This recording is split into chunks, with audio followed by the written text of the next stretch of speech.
ತುಂಬ ಚೆನ್ನಾಗಿ ಆ್ಯಕ್ಟ್ ಮಾಡಬೇಕು, ಇದರಿಂದ ನಿಮಗೆ ಲೈಫ್ ಸಿಗುತ್ತೆ ಅಂತ ಅಂದರು.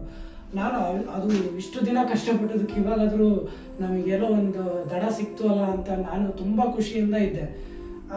ಹಂಗೆ ಆಡಿದ್ದು ಅದೆಲ್ಲ ಆದಮೇಲೆ ಇಲ್ಲೇ ಇರ್ರಿ ಆಫೀಸಲ್ಲಿ ಆಮೇಲೆ ಹೋಗ್ರಿ ಅಂತ ಅಂದ್ಬಿಟ್ಟು ಎಲ್ಲ ಆಫೀಸಲ್ಲೆಲ್ಲ ಕೆಲಸ ಮಾಡಿಸ್ಕೊಂಡ್ರು.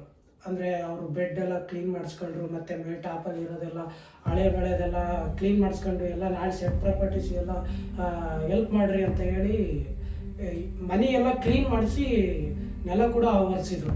ನಾವೇ ಒರೆಸಿದ್ವಿ ಮನೆಯೆಲ್ಲ ಕ್ಲೀನ್ ಮಾಡಿ. ಅಷ್ಟೆಲ್ಲ ಮಾಡಿಸಿದ್ರೆ ನನ್ನ ಮನಸ್ಸಲ್ಲಿ ಏನೋ ಒಂದು ಖುಷಿ, ಬಿಡು ಚಾನ್ಸ್ ಕೊಟ್ಟಾರಲ್ಲ, ನನಗೆ ಇನ್ನೇನು ಬೇಡ, ಚಾನ್ಸ್ ಕೊಟ್ಟಾರಲ್ಲ ಅನ್ನೋ ಅದೊಂದು ಮೈಂಡ್ನಲ್ಲಿ ಬಿಟ್ಟರೆ ಇನ್ನೇನೂ ಇಲ್ಲ ನನಗೆ. ಅವ್ರು ಏನು ಕೆಲಸ ಮಾಡಿಸ್ತಾರ ಮಾಡಿಸ್ಲಿ ಅಂತ ನನ್ನ ಅಷ್ಟು ಫಿಕ್ಸ್ ಆಗಿಬಿಟ್ಟಿದೆ. ಯಾಕಂದರೆ ಹಸು ಅಲ್ಲ, ನಮಗೇನಾದರೂ ನಮ್ಮ ಚಾನ್ಸ್ ಸಿಗೋದೇ ದೊಡ್ಡದು.